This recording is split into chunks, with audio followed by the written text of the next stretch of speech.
ప్రజల కోసం పోరాడే news channel AMS BR news కి స్వాగతం సుస్వాగతం. శ్రీ సత్యసాయి జిల్లా హిందూపురంలో పొల్యూషన్ బోర్డు కంట్రోల్ వారు కుట్నూరు చెరువులో ప్లాస్టిక్ ప్రవాహాన్ని ఆపేది ఎవరు అని పర్యావరణవేత్త Bhaskar Reddy municipal commissioner irrigation department వారిని కోరారు. కొట్నూరు చెరువులో సుమారుగా మున్సిపాలిటీలో ఉన్న ప్లాస్టిక్ మొత్తం 4 అడుగుల మేర నిండిపోయిందని పర్యావరణవేత్త తన ఆక్రోశాన్ని వెల్లడించారు. ఇరిగేషన్ డిపార్ట్మెంట్ వారు ఇరిగేషన్ కాలువలో నీళ్లకు బదులు ప్లాస్టిక్ ని వ్యర్థాలను కులిపోయిన కలెబారలను సైతం ఇరిగేషన్ కాలువలో వేసి భయంకరమైన దుర్వాసనతో చుట్టుపక్కల దగ్గరలో సుమారుగా ఒక 6-7 హాస్పిటల్స్ కాలువ దుర్వాసనలకు లోనై పేషెంట్లు పెరుగుతున్నారని పర్యావరణవేత్త వెల్లడించారు. పొల్యూషన్ బోర్డు అధికారి తనిఖీ చేసి ఇంత భయంకరమైన కాలువలను నేను ఎక్కడా చూడలేదని వెంటనే మున్సిపల్ అధికారులకు నేను రిపోర్ట్ చేస్తానని తెలియజేశారు. ఇలాంటివి ఇంకొకసారి జరగకుండా చూడాలని మున్సిపల్ అధికారులను కోరారు. ఇలాగే కొనసాగితే గ్రీన్ ట్రిబ్యునల్లో కేసు వేయడానికి కూడా వెనకాడనని పర్యావరణవేత్త తెలియజేశారు.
అందరికీ నమస్తే.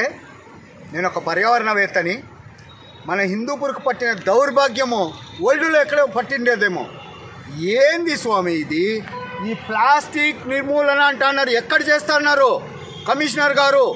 స్వామి రండి, బయటికి రండి, ఆఫీస్లోంచి దిగి రండి, ఫీల్డ్లో రండి. ఏంది సార్ ఇది? దీన్ని మీరు ఒక్కసారి ఇక్కడ వచ్చి మీరు విజిట్ చేస్తే, మొన్న కూడా పొల్యూషన్ బోర్డ్ కంట్రోల్ వాళ్ళు వచ్చారు. ఇక్కడ చూస్తే కుక్కలీడే, చికెన్ వేస్ట్, మటన్ వేస్ట్, పందులు మొత్తం ఇక్కడే ఉన్నాయి. ఈ పందులు మేపేకి కూడా పనికి రావడం లేదు. ఈ ఏరియాలో పందులు కూడా భయపడుతున్నాయి ఈ ఏరియాకి వచ్చేకి. మనుషులు ఎలా తిరుగుతున్నారో తెలియదు స్వామి. ఇక్కడ హాస్పిటల్స్ అభివృద్ధి అంటే పందుల కన్నా అభివృద్ధి అవుతున్నాయి. ఏ గల్లీలో చూడో హాస్పిటల్. సమ్ క్రోర్స్లో ఉన్నారు డాక్టర్స్. ఎందుకంటే వాళ్ళని పెంచి పోషిస్తుండేదే ఓన్లీ ఫర్ మున్సిపాలిటీ. ప్లాస్టిక్ ఎక్కడ నిర్మూలన చేశారు? హిందూపూర్ కొట్టూరు చెరువుని 4 అడుగులు ప్లాస్టిక్తో ముంచేశారు సార్. ఇది ఇరిగేషన్ వాళ్ళ కాలువ. ఎవరిచ్చారండి మీకు హక్కు ఇరిగేషన్ కాలువలో ఈ గలీజ్ అంతా వేయడానికి? ఆ ఇరిగేషన్ అడిగితే మాకు తెలీదు, లెటర్ రాస్తాడు ఆ మహానుభావుడు, గుమ్మని కూర్చోంటాడు. ఇదంతా పోతుంది కొట్టూరు చెరువులో 4 అడుగులు. Who is the responsibility? Commissioner గారు రండి, మీరు ఫీల్డ్కి రండి. ఇది కరెక్ట్ కాదు. నెక్స్ట్ ఇంకో కరోనా లాంటిది వస్తే ఈ ఊరు ప్రజలు ఏం కాదు, మీ మీదే వస్తారు అందరూ. ప్రతి ఒక్కరూ దీన్ని మీ ఇండ్ల దగ్గర ఇట్లే ఉంటే ఒక వీడియో తీసి పంపండి. వెంటనే కమిషనర్ గారు యాక్షన్ తీసుకుంటారు. వాళ్ళకి తెలియజేయండి కనీసం. మాకేం తెలియదంటారు. ఇది మెయిన్ రోడ్ అండి. మెయిన్ రోడ్లో ఎన్నిసార్లు పోయినారు సార్ మీరు? బాలకృష్ణ గారు పోయినప్పుడు గొప్ప స్మెల్ వస్తుందని సార్ గ్లాసులు వేసుకొని పోతా అన్నారు. కానీ ఆయన బతికే కూడా వదలడం లేదే. ఒక్కసారి నడుచుకొని వస్తే బాలకృష్ణ గారు అప్పుడు ఈ స్మెల్కి ఆయనే 2 పీకుతాడు, అప్పుడు క్లీన్ అవుతుందేమో. బట్ ఇది కరెక్ట్ కాదు. బాలకృష్ణ గారి వరకు పోవడం లేదు ఇవన్నీ. ఈసారి వచ్చినప్పుడు ఖచ్చితంగా బాలకృష్ణ గారిని ఊరంతా విజిట్ చేయాలని నేనే కోరుతున్నాను.